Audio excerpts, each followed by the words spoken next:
It was a teenage wedding and the old folks wished him well. You could see that Pierre did truly love the mademoiselle.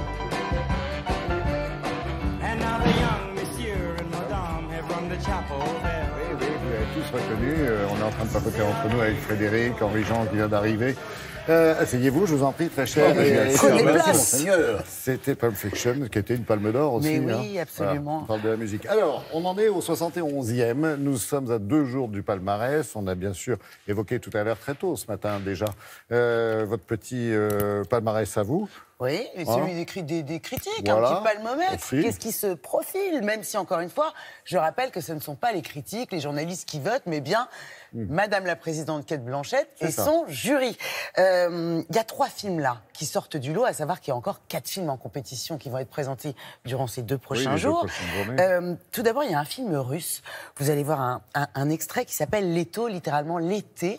Vous voyez le réalisateur. Le réalisateur, il s'appelle Kirill Serebrennikov.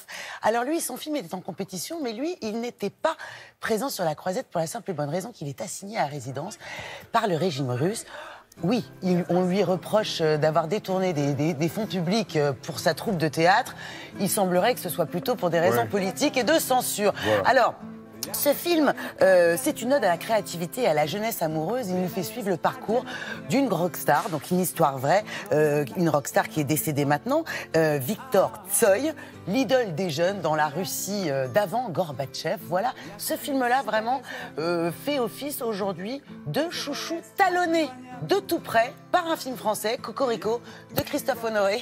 Christophe Honoré, grand habitué du festival, il y est déjà venu 4 fois sur la croisette. Christophe Honoré, son truc à lui, c'est l'exploration du sentiment amoureux et toujours dans son récit ponctué par des chansons, par des musiques. Vous vous souvenez de son film Les chansons d'amour, il y avait Les Bien-Aimés, 17 fois Cécile Cassard et Dans Paris. 2 acteurs qu'on connaît bien, Vincent Lacoste, entre autres, et Pierre Deladonchamp. Une histoire d'amour contrariée, une histoire homosexuelle entre un jeune étudiant de Rennes, Vincent Lacoste, et un écrivain bobo, oui, Pierre Deladonchamp. Alors là, les festivaliers ont adoré. Donc ça, c'est le 2e chouchou. Je vous propose une bonne annonce, surtout que le film est déjà en salle depuis le 10 mai. Tiens. Très bien. Bon, j'ai rencontré un Parisien. Bon, je suis amoureux, voilà. Il s'en fout de moi, je pense, mais je suis persuadé que je peux lui faire changer d'avis. Non mais t'es complètement conne ou quoi? Je suis pas sa femme, je suis juste une amie. Lolo est son fils, moi, je suis la maman de son fils. Jacques est très fort pour compartimenter sa vie. Et moi? Ah, pardon. Je suis Mathieu, un ami de Jacques. Alors tu l'as trouvé comment? Je l'imaginais plus mignon. Allez, viens. Je vais à Rennes voir mon breton bizarre. Just one moment. J'aime les gens qui doutent, les gens qui trop écoutent leur cœur se balancer. J'aime les gens. J'ai pas encore le résultat, mais je peux vous annoncer qu'il va falloir vous hospitaliser rapidement. Est-ce qu'il a déjà lu un de tes romans? Non, je lis pas tellement les vivants, c'est pour ça. Bah, vous n'aurez pu attendre très longtemps, je pense. T'es déjà venu chez nous? Chez ton père, oui. Je tombe mal, je peux pas me permettre une dernière romance.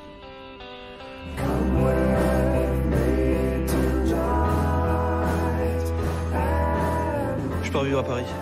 Vous allez me manquer.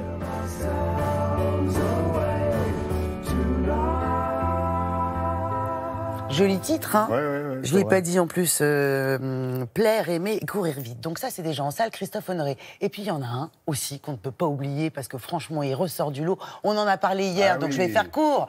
En guerre, vous voyez le réalisateur Stéphane Brisé. Ça vous dit quelque chose? Vous vous en souvenez? La loi du marché, qui racontait le parcours du combattant d'un chômeur joué déjà par Vincent Lindon, qui avait eu un prix d'interprétation à Cannes.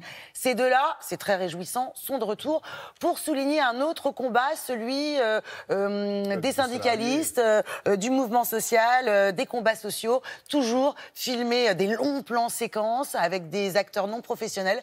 Il y a Clindon, qui est le acteur professionnel. Et alors, c'est du cinéma qui vous fait plus penser à la vraie vie qu'à un film de fiction. Regardez, bande-annonce. Monsieur Bandery, vous étiez engagé à protéger notre emploi, pas 1 an, pas 2 ans, pas 3 ans, pas 4 ans, au moins 5 ans. Est-ce que vous tenez votre parole, vous? Oui, le groupe, il a tenu ses promesses On d'investissement. ne demande pas votre pitié, on demande juste que vous respectiez votre parole. Ou vous tenez votre parole et on reprend le travail, ou vous ne tenez pas l'accord que vous avez passé et on continue à bloquer la production et le stock. Ouais, voilà. Écoutez, non, mais c'est sans appel. La justice, aujourd'hui, est là pour dire non à la fermeture de l'entreprise. Dans la Constitution est inscrit la liberté d'entreprendre. La liberté d'entreprendre veut dire qu'un patron peut ouvrir et fermer une entreprise. Une entreprise qui a fait 17 millions d'euros de bénéfices. Ça veut dire qu'on a un PDG qui a dit à un ministre, allez vous faire foutre, moi je fais ce que je veux. Ça n'est jamais assez. On ne leur fait jamais gagner assez d'argent. Qu'est-ce qu'on devient dans cette histoire? Qu'est-ce que deviennent les salariés? On sent personne dehors. C'est des familles entières, des enfants, des pères, des mères. Elle est où la parole? Eh bien, donc, vous m'avez présenté comme convaincu et convaincant, Et effectivement. oui. Alors, ça, c'était les films que vous avez aimés. Oui. D'autres ont été, je vais dire, presque décriés. Non, Ah ben il y en a semble. un qui a mis le feu au Festival de Cannes, c'est le nouveau film du Danois Lars von Trier, multiprimé à Cannes, Palme d'Or pour Dancer in the Dark avec Björk, souvenez-vous, dans les années 2000. Alors là, les adjectifs de nos confrères journalistes, ça n'y vont pas de main molle. Ignoble, répugnant, vomitif, sadique, plus d'une centaine de journalistes, une bonne centaine, ont quitté la salle de Projo, la Projo qui a été ponctuée par des cris d'horreur et de dégoût. Oui, pourquoi? Parce que ce film-là, The House That Jack Built, avec Matt Dillon, nous fait suivre le parcours d'un serial killer, des exactions d'enfants, de femmes, je vous épargne les détails. Il s'est fait, on peut parler d'un lynchage, voilà. Et on n'a pas de date de sortie, étonnamment. D'accord. Bon, bah, vous verrez nous en parler un Je sais peu plus pas. tard. Merci, Charlotte.